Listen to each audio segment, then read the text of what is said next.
What is going on, everyone? We are back with another Knights and Summons video. So today I actually want to take a little bit of time to delve a little deeper into what the actual cards do, how to set up, which is very important. And I'm also going to be going through the instruction booklet so that we can go step by step so that you guys know what each card actually is, and you know, a little bit more on gameplay. So we're gonna get started with the very beginning, how to set up, right? So right here we have all the cards that have the crystal backs, like you can see there. These are the ones that you essentially need to set up. You have different ones. You have your place marker cards, which are these ones right here, these 5 cards. These are all your place marker cards, and I will show you guys how to set those up. You have your tile cards right here, which the base game does come with 10 of them.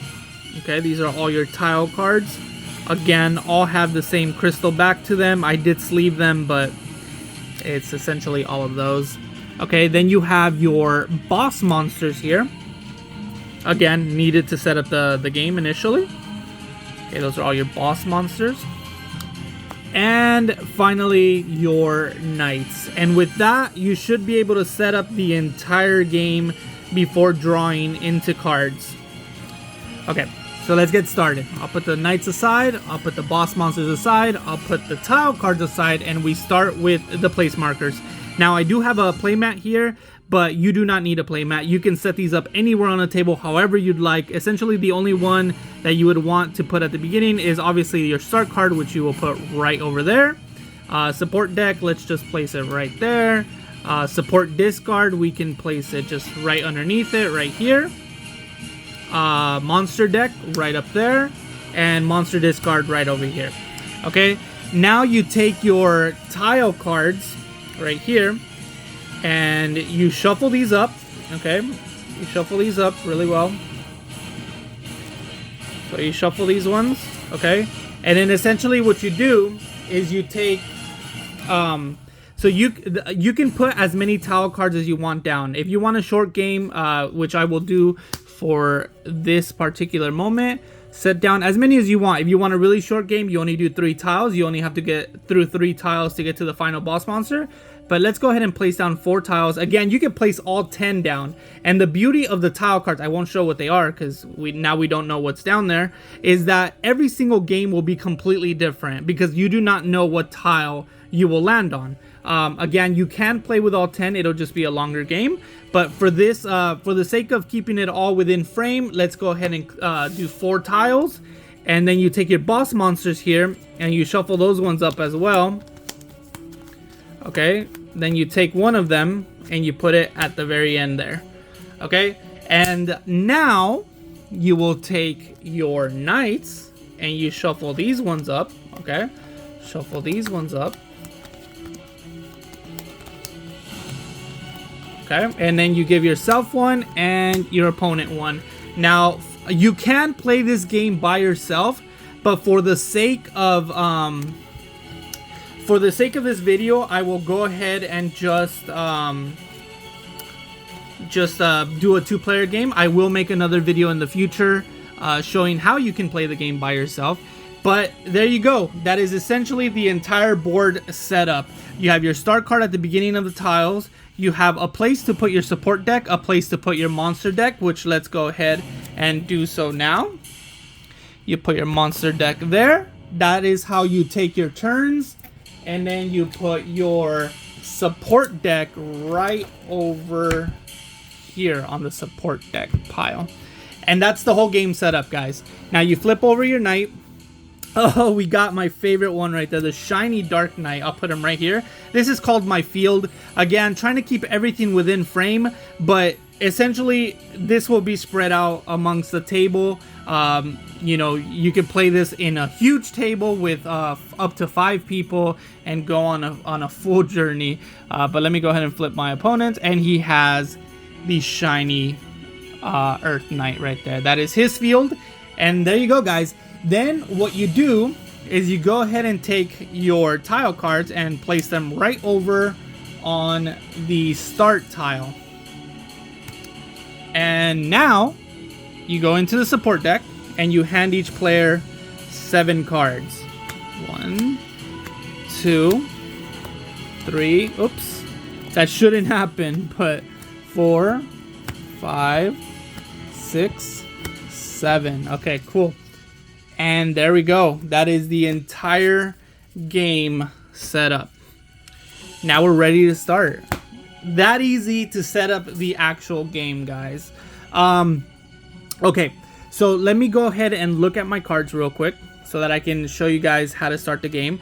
Now the game, the first player to go, essentially, you can do that however you want. You could choose the youngest player. You can roll a dice. You can do whatever you want to choose the first player, and then you just go clockwise to take turns. Okay.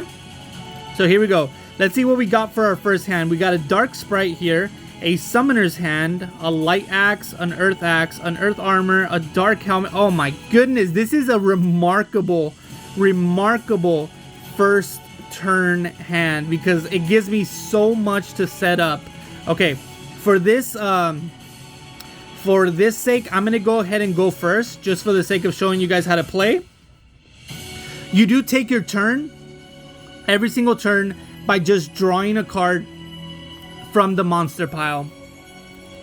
Now, you don't place these cards down because you don't want your opponent to see what you have in your hand just yet. Obviously, you will put cards on your field, but you do want to keep your cards hidden because there are cards in the game that allow the other player to steal a card from your hand, and you would not want something like a crystal dragon getting stolen from your hand because that is an epic summon. Okay, now let's go ahead and draw into our first monster or card from the monster deck. Now in the monster deck, this is the card that we drew, so this is our turn essentially. Okay, now in the monster deck there are 2 types of cards which I will show you guys. There are monster cards. Actually, there's 3 types of cards. There are monster cards. Now let me show you guys the other 2 types. Okay, actually there are 4 types, I guess. Okay, here we go.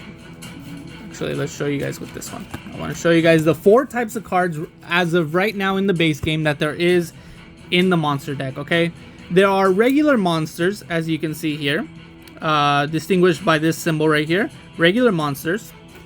There are curses, distinguished by this symbol here and this symbol here.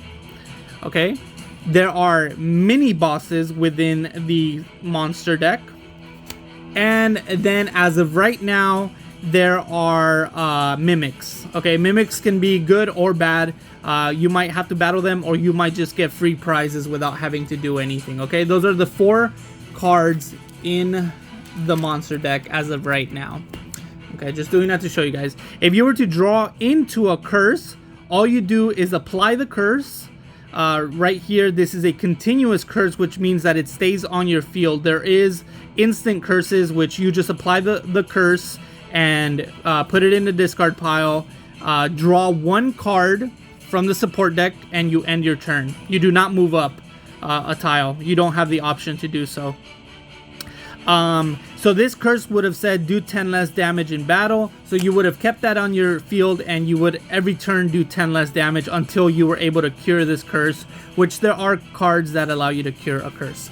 Okay, so back to the monster that we drew into. Alright, so this monster says 100 damage, unaffected by all Earth summon cards. Okay, so with this card, what we have to do here is all we have to do is we have to be able to have more than 100 damage. That's it. As of right now, we have 20 damage. Okay. We also do plus 10 damage to light attributes, which this happens to be a dark, earth attribute, as you can see up there. There are only 5 attributes in the game right now, so very easy to tell. That is not a light attribute, so this does not apply. Tap once per life, steal an equipped card from another player's field. That is a once per life ability. I say once per life because if your knight dies and you have to get a new knight, that does reset. Okay, so the way, in case you don't know what tap means, you just essentially tap your card to the side, and that's how you know that you've activated the effect, and the knight does remain in that position because you are only allowed to use that once per life while this knight is alive, unless you draw into cards that allow him to reset that ability and use it again.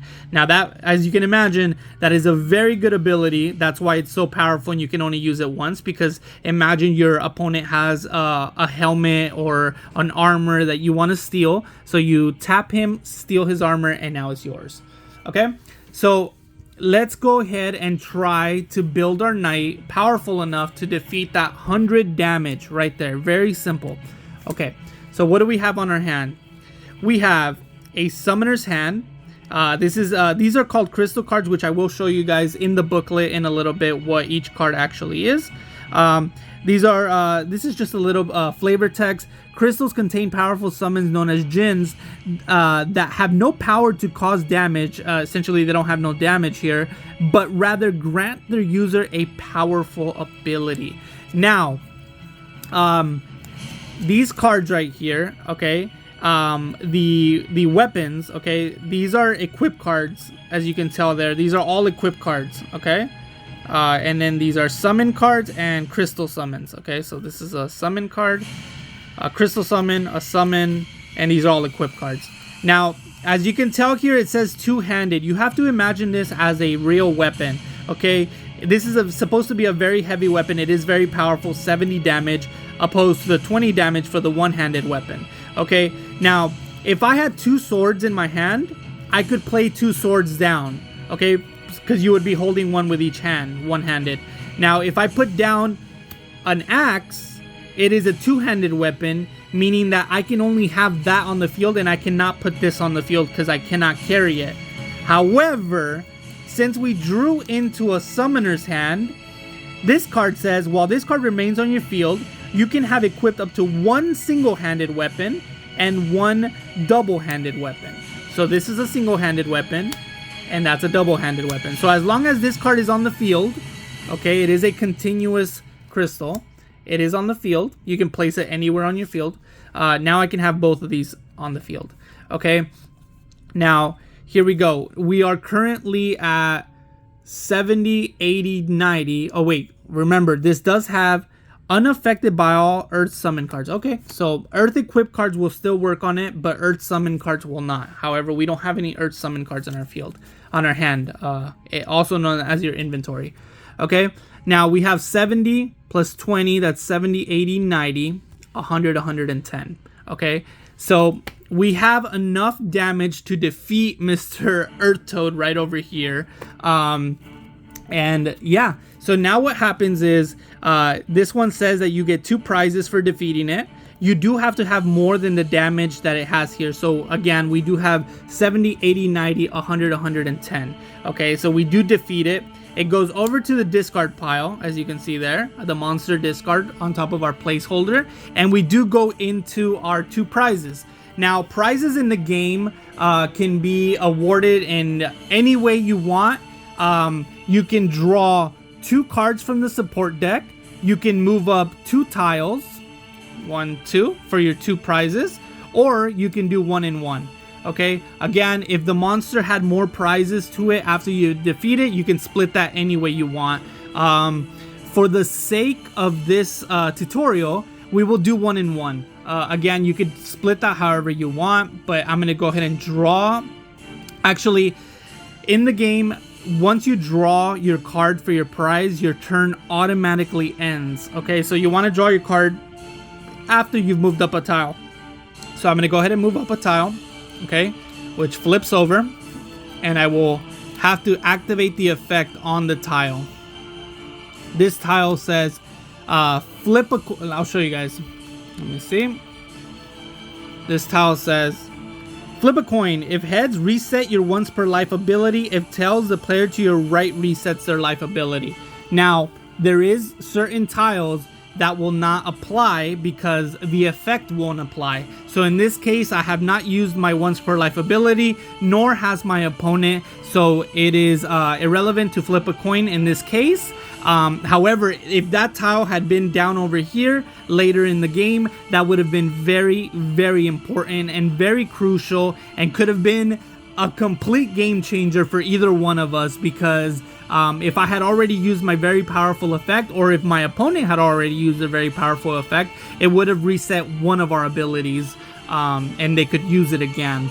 Okay, so I moved up the tile. However, now let me tell you guys something very interesting here.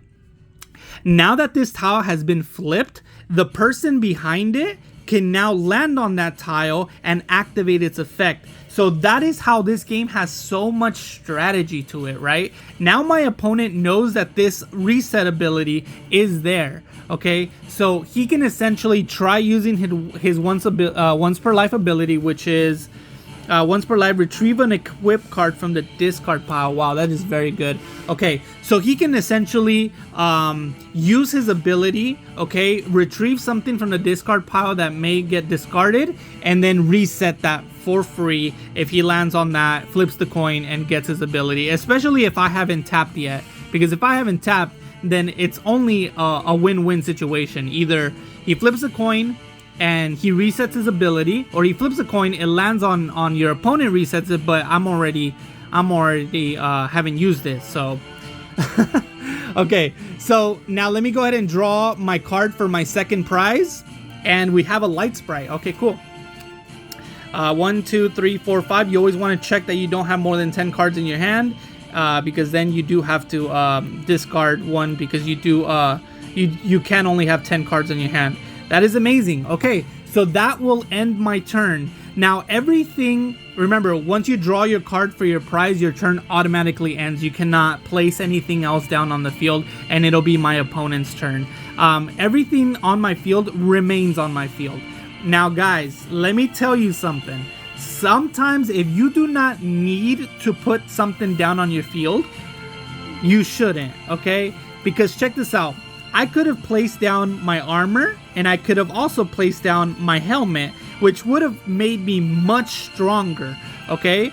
It would have put me from 110 all the way up to almost 200 on the first turn, which is absolutely very powerful for the first turn. Okay, we just got really lucky with our draw. That's why you never know what's gonna happen. However, here's the downside to that. If I had done that and my opponent has an ability that allows him to steal a card from my field, then they could have stolen that card from me. Okay, now that it's not on the field, they cannot steal it from my field. Okay, now there is also a downside to not having put my cards down.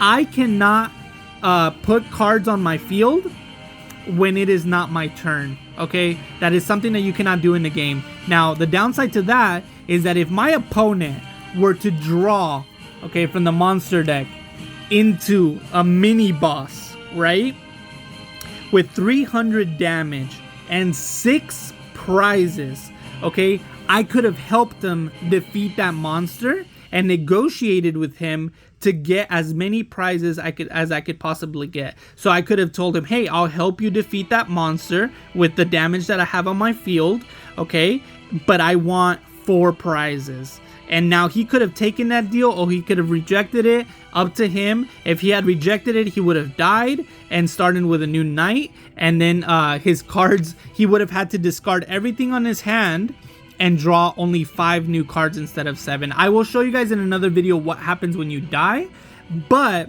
that's what would have happened. I would have had more negotiating power, because instead of having 110 damage, I would have had 200 and something damage, being able to take advantage of some of these prizes, which would have allowed me to move up way faster or draw a lot more cards. Okay, guys? So that is essentially how you start the game, guys. Now, all these rules are in the manual, but I wanted to make a video to actually show you guys, and it was under 20 minutes with a lot of explanation. I will go into another video actually explaining more to the game, certain cards and certain monsters, what they might do, but I'm glad that I actually was able to show you guys what happens in a typical game. Okay, essentially my opponent would have gone now and he would have done the exact same thing. Okay, he would have drew into a monster, which again he would have drawn into this monster. He would have had to see if he has enough cards in his hand to defeat this card, And if he did, then he would have gotten 6 entire prizes, which would have been absolutely incredible for turn 1. That is pretty unheard of. I think we've done it once in our gameplays, but that is absolutely insane to be able to accomplish that. I didn't show you guys how to use summons, but I will have to make another video on how these work. But for now, we were able to defeat our first monster using nothing but our equip cards, and that is how it's done. In the next video, guys, I will show you the exact same turn that I just took, but with a different strategy, okay? Using some of my summon cards so that you guys can see that there are different ways to actually play your turn, okay? I'll see you guys in the next video. I will probably upload it the exact same day, just because I want you guys to see different strategies, okay? Remember, same exact turn, just in a different, beating the monster in a different way. All right, guys, I'll see you guys in the next video, okay? Hope this was helpful, and we'll see you guys soon. Take care.